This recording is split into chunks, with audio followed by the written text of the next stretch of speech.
May utak din ako sa trabahong ito, Nitoy. At baka nakakalimutan mo. Teritoryo ko itong Nueva Ecija. Noon yun. Pero hindi na ngayon. Dahil kung saan ako nakatungto, yun ang teritoryo ko. Huwag naman, Igan. Baka magkasubukan lang tayo eh. Huwag mo akong takutin, Paul. Dala ko ang bayo ko dito sa Santa Rosa.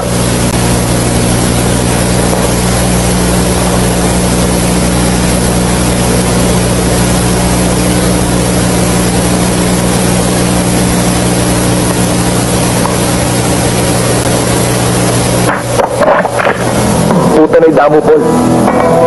Mabuti akong kaibigan. Pero tinitiyak ko sa'yo, masama akong kaaway. Sige, putok mo. Hindi na. Balato ko na sa'yo buhay mo. Dagdag sa pati mo. Natsyempo mo lang ako ngayon, Itoy. Kaya nga dapat na tayo maghiwalay eh. Baka ako naman ang matsyempohan mo kapag nagsama pa tayo. Gagamong ko lang ang daigdigigan. Magkikita pa tayo. Yan ang huwag mo nang pangarapin pa, puta na idamo. Dahil kapag nagkursulitan lang na sa atin, idadagdag na kita sa kasalanan ko.